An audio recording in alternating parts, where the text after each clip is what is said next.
every story you read, for every song you listen to, for every game you play, there are dozens if not hundreds that never see the light of day. This is Creative Project Hypersleep, a series of mini documentaries from Sounds from the Year Between, the official podcast of Skullgate Media. Each episode, an artist digs into their creative closet to unearth a project that they've abandoned. Some of the projects have been truly abandoned, while others have just been set aside until the time is right to work on them again. But I suspect there's as much to learn from these creative dead ends as from their finished counterparts. Maybe even more.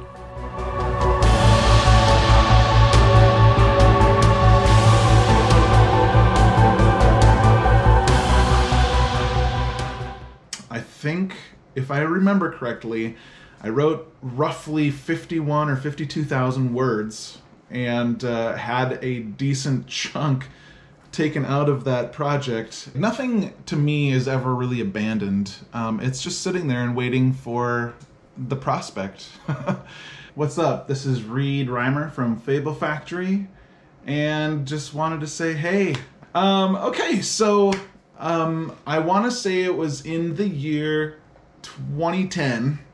My writing partner and I, Ben Larson, we set out to write a novel, a steampunk novel, and I used the NaNoWriMo competition from that year to spur me on, because I don't know if I drew the short straw or what happened, but I was the one who got to write the initial story, and Ben's role on it was to go through after I'd written and edit, do some rewrites, additions, that kind of thing. We abandoned it because we just got busy with other stuff, and neither of us is necessarily a writer. I mean, we write stuff, but nothing ever in prose form like that before, so it was a new thing. We had some other stuff going on, but then we also had life happening too, and so that got put way on the back burner.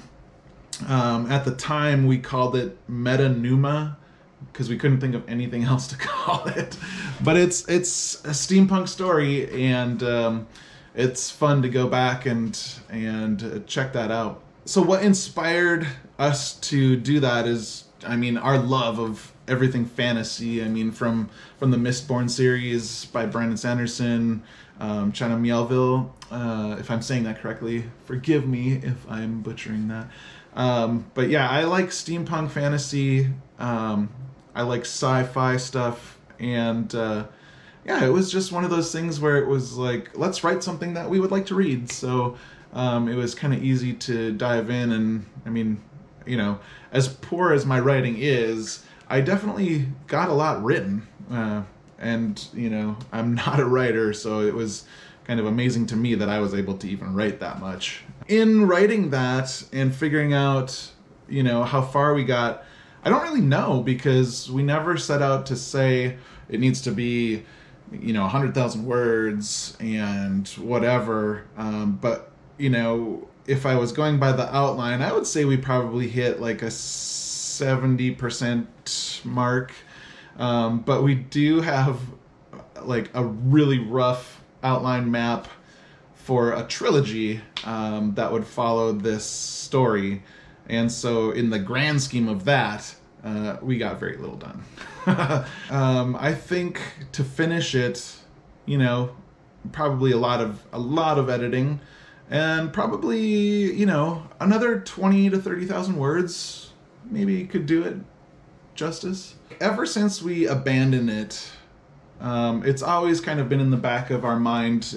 Ben and I still work together quite often, and we have kind of an ongoing list of projects that we'd like to do or, get further. And, as kind of our different roles and our different lives go further and further, things, get pushed back further and further, or other projects might take priority.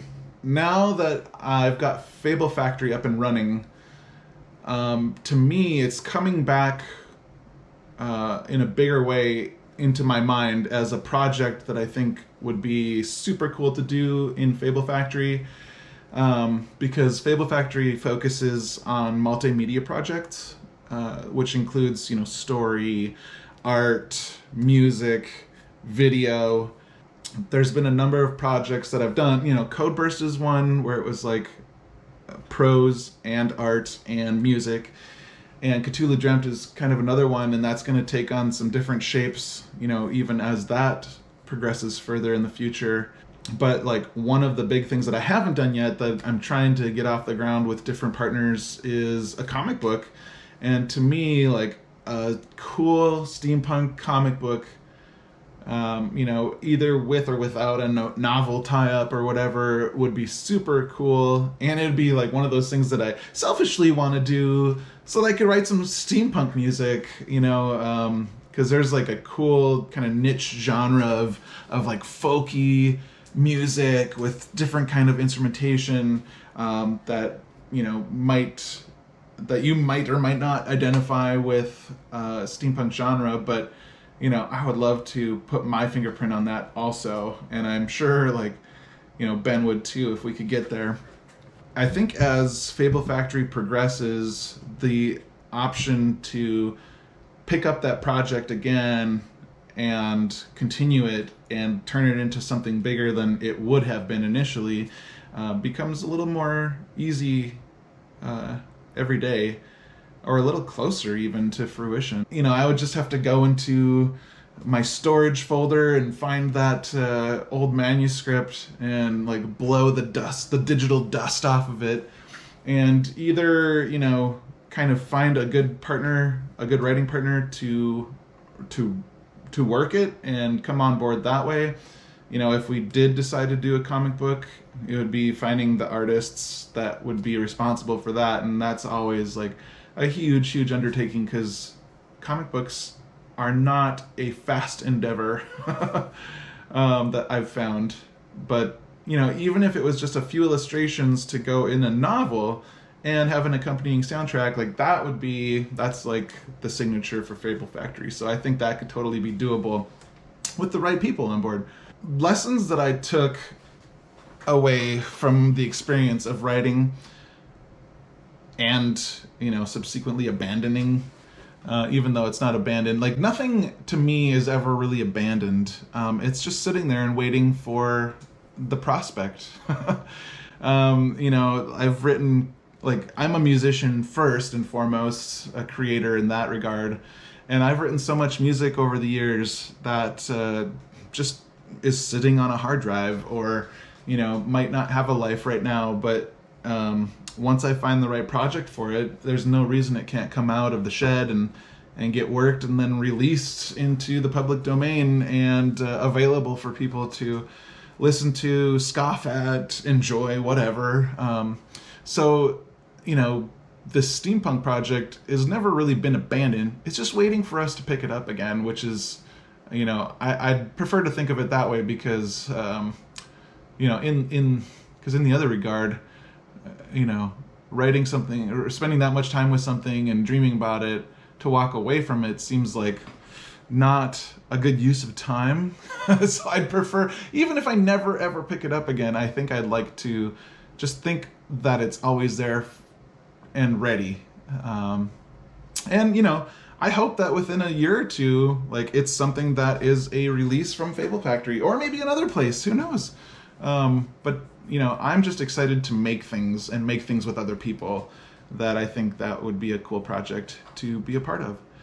A couple projects that I have available include Cthulhu Dreamt, which is a like postmodern, post-metal, progressive metal project. We've got one album out so far. The CD and the Bandcamp download both include liner notes that has an original story. We are about wrapped with album number 2. We released our first single from that in June, and gonna have a new single kind of every couple months, and then album release in early 22. Another project that I have available is Codeburst, which is a cyberpunk graphic novella, and we've got an accompanying soundtrack, both with songs in the world of Codeburst, and then a soundtrack that you can read along to. And you can find both of those products out in the wild on Amazon or Bandcamp, or you can find it on our website, fablefactory.org. So once again, I'm Reed Reimer of Fable Factory. You can see all the projects that we've got released out there, and if you're into music, Fable Factory is also a record label. We've got new artists kind of joining all the time, and we're working on a bunch of different stuff. We love sci-fi, we love fantasy. If you want to follow me personally on Instagram, I'm at ReimerPDX, ReimerPDX. Same with Twitter and Facebook. It's just fablefactory.org, or fablefactory.org is the page on Facebook. So anyway, thanks Chris for this. Rock on, be creative, and much love to everybody. Have a great day. Thanks for listening to this episode of Creative Project Hypersleep. If you'd like to see some of the work that this week's artist didn't abandon, please see the show notes for links. And if you have a creative project that you've put into Hypersleep, we'd love to hear from you. Send an email to editor@skullgatemedia.com, and you could be the subject of a future episode. This series is part of Sounds from the Year Between, a podcast by Skullgate Media, a writing collective that brings creators together to make new and amazing stories. You can find us online at skullgatemedia.com, or check out our flagship anthology series, Tales from the Year Between, at yearbetween.com. Please subscribe, leave a rating or review, or hit the like button depending on the platform you're hearing this, and follow us on Twitter as @SkullgateMedia for updates on our newest projects. And buy our books. That'd be cool. Thanks for listening.